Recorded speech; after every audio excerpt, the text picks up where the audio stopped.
नमस्कार दोस्तों, आप सुन रहे हैं करियर गाइड पॉडकास्ट। मैं हूं आपका host Sheetal Sharma, Cloud King Technical Noida से। अब अगर आपने अभी अभी 12वीं पास की है और आप कंफ्यूज हैं कि किस फील्ड में आपको जाना चाहिए, आईटी फील्ड में क्या ऑप्शंस हैं, क्या आईटी फील्ड आपके लिए एज ए करियर सही है या नहीं है, तो ये करियर गाइड पॉडकास्ट आपके लिए बहुत फायदेमंद होने वाला है।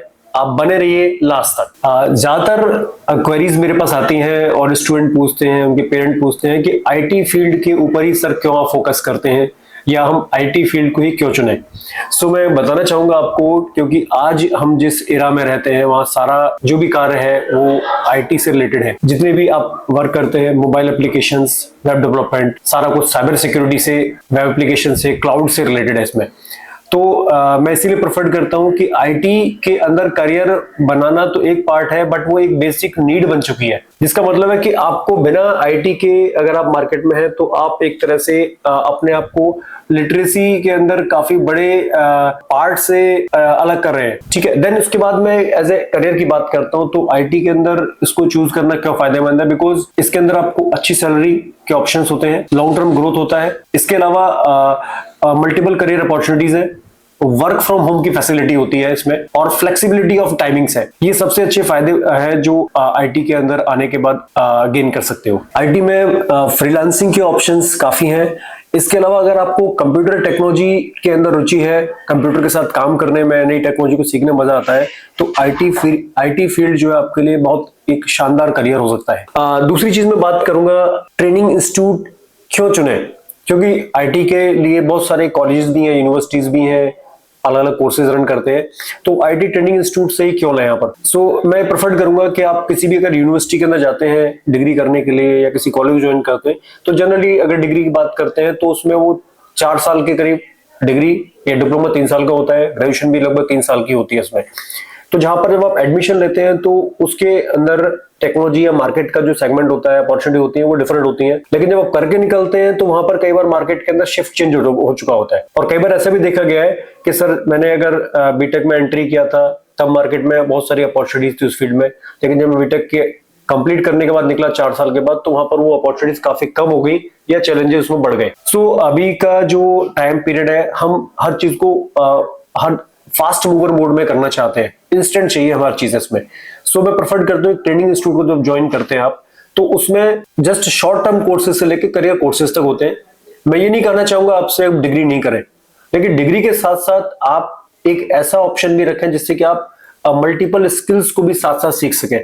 जिससे कि डिग्री और स्किल्स आपके पास रहेंगे तो आप बहुत अच्छे लेवल पे जल्दी ग्रोथ कर पाएंगे, अच्छी सैलरी गेन कर पाएंगे इसमें। और हम क्लाउड किंग के अंदर काफी कोर्सेज कराते हैं इसमें, शॉर्ट टाइम 3 महीने के कोर्सेज लेके हमारे पास 3 साल तक के डिग्री कोर्सेज हैं, जिसमें इंटीग्रेटेड प्रोग्राम होता है, ग्रेजुएशन टेक इंटीग्रेटेड प्रोग्राम होता है। जॉब के साथ साथ कोर्स भी कर सकते हो, डिग्री भी कर सकते हो, और एक्सपीरियंस भी आपका बढ़ता है इसमें। तो दैट मीन्स वो 3 साल के अंदर आप एक अच्छा अपना एक्सपीरियंस भी, डिग्री भी, अपना डिप्लोमा भी कंप्लीट कर सकते हैं और एक अच्छा खासा इनकम भी अर्न कर सकते हैं साथ में। एक चीज और मैं बताना चाहूंगा आपको, काफी मेरे पास जो स्टूडेंट्स आते हैं वो कंफ्यूज होते हैं कई बार कि सर हम कौन से कोर्स को चुने। सो मैं देखिए, मैं पहले तो प्रेफर करना चाहूंगा आपका इंटरेस्ट किसमें है। आईटी अपने आप में बहुत बड़ा फील्ड है, यहाँ पर सॉफ्टवेयर भी आता है, नेटवर्किंग भी आता है, हार्डवेयर भी है, ITES से रिलेटेड बहुत सारी कंपनीज में काम होता है। सो आप पहले अपनी इंटरेस्ट को, अपने पैशन को पहचानें, उसके अकॉर्डिंग आप फिर डिसाइड करें कि आपको सॉफ्टवेयर में काम करने में मजा आता है, नेटवर्किंग में काम करने में मजा आता है, या साइबर सिक्योरिटी, जो कि आज एक बहुत बड़ी एक नीड बन गई है इंडस्ट्री की, गवर्नमेंट, प्राइवेट ऑर्गेनाइजेशंस की। बिकॉज जिस तरह के साइबर अटैक, साइबर फ्रॉड्स हो रहे हैं, इट इज इम्पोर्टेंट हर इंसान, हर पर्सन को साइबर से रिलेटेड जो थ्रेट्स हैं, जो उनकी प्रोटेक्शन फैसिलिटीज हैं, एप्लीकेशन है, उसके बारे में पता हो। बेसिक अवेयरनेस तो हर किसी को होना चाहिए। सो यहाँ पर आप नेटवर्किंग से रिलेटेड कोर्सेज, क्लाउड से रिलेटेड कोर्सेज, साइबर सिक्योरिटी से, AI से रिलेटेड ये सब कोर्सेज आप प्रेफर कर सकते हो अपने चॉइस के अकॉर्डिंग। अब यहाँ पर एक फर्क आता है इसमें कि सर एक हम जब आईटी में एडमिशन लेते हैं तो स्टार्टिंग में ही एक बड़े कोर्स में जाना चाहिए, 3 साल, 2 साल, 1 साल के लिए, या एक छोटे कोर्स से करना चाहिए। तो बिल्कुल आप ठीक कह रहे हैं। मैं प्रेफर करूंगा कि आप हमेशा एक छोटे कोर्स से स्टार्ट करें, शॉर्ट टर्म सर्टिफिकेट कोर्स से, देन उसके बाद आप उसी कोर्स को फिर एडवांस वे में जा सकते हैं, जिससे क्या है ना, आपका इंटरेस्ट उसमें क्रिएट होता है और उसके अंदर की बारीकियां आप समझने की कोशिश जब करते हैं तो फिर आप एडवांस कोर्स में जा सकते हैं। अक्सर मैंने कई बार देखा है लोग 2-2 साल के 3-3 साल के कोर्स में एडमिशन तो ले लेते हैं, लेकिन उनका इंटरेस्ट कुछ और होता है, फिर बीच में ड्रॉप आउट हो जाते हैं वो। तो हम नहीं चाहेंगे आपका कीमती पैसा और समय बर्बाद हो। आप डिसाइड कीजिए, उसके बाद ही आप अपने करियर के लिए जाइए, बिकॉज करियर से इंपॉर्टेंट कुछ नहीं है। और एजुकेशन या करियर में जब आप इन्वेस्ट करते हैं तो वो आपको मल्टीपल टाइम्स आपको रिटर्न करके देता है। मैं एक चीज और शेयर करना चाहूंगा, बिकॉज ज्यादातर पेरेंट्स के माइंड में ये सवाल रहता है, और मैं भी जब मैंने अपना करियर स्टार्ट किया तो मेरे पेरेंट का भी एक हमेशा क्वेरी था कि एक अच्छा इंस्टीट्यूट कैसे चुने, कहाँ से हमें कोर्स करना चाहिए। कई बार ऐसा होता है सर घर के पास ही हमारा कोई इंस्टीट्यूट है, उसी से हम कर लेते हैं। तो ये अक्सर क्वेश्चंस वगैरह होते हैं। तो मैं इसमें एक बार आपको कुछ जानकारी देना चाहूंगा कि आप कोर्स कहीं से भी करें, लेकिन इंस्टीट्यूट के बारे में अच्छी तरह जानकारी लें, उसके रिव्यूज को पढ़ें, उस इंस्टीट्यूट के अंदर जाके विजिट करें पर्सनली, वहां पे जो फैकल्टीज हैं उनसे मिले, वहां पे जो स्टूडेंट पढ़ रहे हैं आप उनसे बात करें, उनका एक्सपीरियंस जाने। आप इसके अलावा जो बच्चे वहां से पढ़ के इंडस्ट्री में जा चुके हैं उनसे फीडबैक लें। आप चेक करें कि वहां पर प्रैक्टिकल ट्रेनिंग कराते हैं, थ्योरेटिकल ट्रेनिंग कराते हैं, या आपके करियर के लिए गाइडेंस करते हैं, कैसा वो हैंड होल्डिंग सपोर्ट करते हैं, और फीस कैसी है इंस्टीट्यूट की। फीस के मल्टीपल ऑप्शंस, जैसे लमसम में आप देना चाह रहे हैं या ईएमआई के ऑप्शंस आप चाहते हैं, तो वो अवेलेबल है या नहीं है।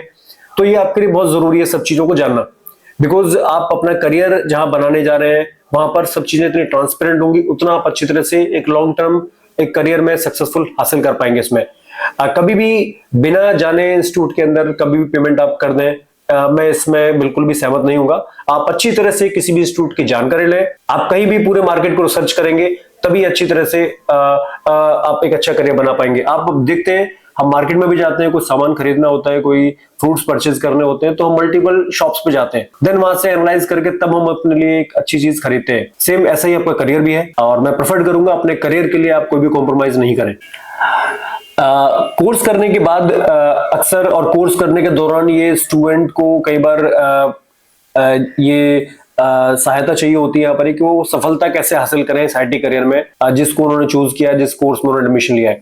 तो मैं अक्सर, क्योंकि मैं अपना लगभग 16 ईयर का एक्सपीरियंस के बेस पे मैंने लगभग 12,000 से ज्यादा स्टूडेंट को ट्रेन किया है, और मैंने क्लोजली इनको चेक किया है हर तरह के स्टूडेंट्स को। तो मैं एक चीज बताना चाहूंगा यहाँ पर मैं कि आप जो भी स्टडी करते हैं क्लास में उसको रोज प्रैक्टिस करें, उसके हैंड्स ऑन नोट्स बनाएं आप उसमें। इसके अलावा अपने फ्रेंड सर्कल में उनसे डिस्कशन कर सकते हैं। आप कोई पर्टिकुलर स्पेसिफिक एक अच्छा चैनल फॉलो कर सकते हैं जिसमें से स्टेप बाय स्टेप चीजें हों। अपने फैकल्टीज से आप डिस्कस कर सकते हैं, ठीक है।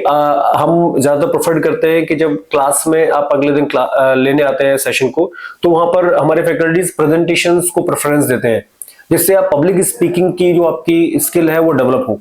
तो मैं प्रेफर करूंगा कि वहां पर भी जाके आप अपने आप को रिप्रेजेंट करें और आपका जो पब्लिक स्पीकिंग की क्वालिटी है उसको डेवलप करें, वो भी एक अच्छा मौका हो सकता है।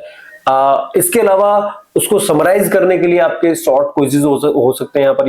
ये सारा कुछ एक मिला जुला टेक्निक है जिसके अकॉर्डिंग आप अपनी चीजों को बेहतर कर सकते हैं, रिवीजन कर सकते हैं। अपने आप को आईटी करियर में सक्सेसफुल करने के लिए देखिए आपका अपने ऊपर बिलीफ होना जरूरी है, बिकॉज कोई भी फील्ड में जाए अगर आप अपने ऊपर बिलीफ रखते हैं तो आप उसको अचीव कर सकते हैं। मैं अपने लिए अगर आपको बताना चाहूँ, जब मैं इस फील्ड में आया था लगभग 2006 में, I was having that complete belief that कि मुझे आईटी में ही करियर बनाना है। और मैंने एडमिशन लिया, और एडमिशन लेने के बाद, एडमिशन लेने से पहले मैंने काफी रिसर्च किया मार्केट में, 4-5 इंस्टीट्यूट में मैं विजिट किया, सब डिस्कशंस किए, अपने एक्सपर्ट जो फ्रेंड्स थे, सीनियर्स थे, उनसे डिस्कशन किया। उसके बाद मैंने एडमिशन लिया, देन उस कोर्स को किया पूरी तरह से, प्रैक्टिस में लगातार करता था अपने फ्रेंड सर्कल के साथ और अपने सीनियर्स के साथ डिस्कस करता था। एंड उसके बाद जब मेरा कोर्स कंप्लीट हुआ, पीडी क्लासेस भी हम लेते थे, इंग्लिश क्लासेस, पीडी क्लासेस में डेली अटेंड करता था, so that I can improve my communication skills. मैंने प्रेजेंटेशंस को काफी प्रेफरेंस दिया, बिकॉज पब्लिक स्पीकिंग में आज के टाइम में काफी लोग इस चीज का चैलेंज फेस करते हैं, लोगों के सामने बोलने में डर लगता है कई बार। तो इस चीज के ऊपर मैंने वर्कआउट किया। इसके बाद फिर मैंने प्लेसमेंट लिया मेरे इंस्टीट्यूट से, और प्लेसमेंट मल्टीपल कंपनीज में मुझे इंस्टीट्यूट ने प्रोवाइड कराया। It was very, I am thankful for my institute, उन्होंने प्रोवाइड किया, और देन मेरे को अच्छी कंपनी में एक प्लेसमेंट मिला। एंड देन उसके बाद वहां पे मैंने अपना करियर जर्नी जब स्टार्ट किया आईटी के अंदर, I am passionate about the training. Career बनाना किसी का, ये अपने आप में बहुत एक नोबल मैं फील्ड मानता हूं, क्योंकि आप खुद तो अपना जॉब करके अर्न कर सकते हो, लेकिन आप जब किसी को अर्न करने लायक बनाते हो, उसके फैमिली को इस लायक बनाते हो कि वो एक अच्छे करियर में जा सके, क्योंकि एक स्टूडेंट जब कमाना सीखता है, उसके बाद पैसा आता है तो अपने फैमिली को सपोर्ट करता है, वो अपने जो गोल्स हैं उनको अचीव करता है, और कहीं ना कहीं वो कंट्री के जीडीपी में भी पार्ट करता है। क्योंकि जब वो अगर 20-30 हजार रुपए से स्टार्ट करेगा तो उससे कुछ में भी शर्ट खरीदेगा, कुछ फ्रूट्स खरीदेगा, कुछ सिस्टम्स खरीदेगा, तो कहीं ना कहीं उससे वो लोग भी इम्पैक्ट कर रहे हैं जो मार्केट में एक तरह से सर्विसेज प्रोवाइड कर रहे हैं, प्रोडक्ट प्रोवाइड कर रहे हैं। तो कहीं ना कहीं आप कंट्री की जीडीपी में भी पार्टिसिपेट करते हैं। So that's why I am telling, जिस भी फील्ड में आप जा रहे हैं आईटी के अंदर, यहाँ पर अपना एक विजन लेके चले, अपने गोल लेके चले, 2 साल का, 5 साल का, 10 साल का, कि आप एक कंपनी स्टेब्लिश करना चाहते हैं फ्यूचर में, जॉब सीकर ना होके एक जॉब क्रिएटर के तौर पे भी आप काम करना चाहते हैं, या एक कॉर्पोरेट ट्रेनिंग में जाना चाहते हैं इसमें से, या सोशल सर्विसेज में आप पार्टिसिपेट कर सकते हैं आईटी लिटरेसी को बढ़ावा देने के लिए। So it is depend on you, but IT need है हर पर्सन की, कंप्यूटर की नॉलेज, टेक्नोलॉजी की नॉलेज हर किसी को होना चाहिए। सो मैं प्रेफरेंस करूंगा, आई होप कि आपने जो भी जानकारी सुनी मुझसे, कुछ ना कुछ आपके नॉलेज में ये बेनिफिट करेगा आपको, और एक आईटी करियर के अंदर जो भी ज्यादातर क्वेरीज होते हैं उसमें उनको शॉर्ट आउट करने में, उनको क्लैरिटी में लेने में आपको काफी हेल्प करेगा। So thank you. मैं क्लाउड किंग टेक्निकल से शीतल शर्मा आपके करियर गाइड पॉडकास्ट में था, और कुछ भी आप इसमें गाइडेंस चाहिए, हमारी फ्री काउंसलिंग वर्कशॉप होती है हमारे सेंटर नोएडा के अंदर, C20 ग्राउंड फ्लोर और 3rd फ्लोर के अंदर आपको विजिट कर सकते हैं। हमारे नंबर नीचे हाईलाइटेड हो रहे हैं, उस नंबर पे आप हमसे कॉल कर सकते हैं। हम आपको पूरा गाइडेंस प्रोवाइड करते हैं फ्री ऑफ कॉस्ट, और वी विश दैट कि हंसते रहिए, सीखते रहिए, करियर में आगे बढ़ते रहिए। Thank you.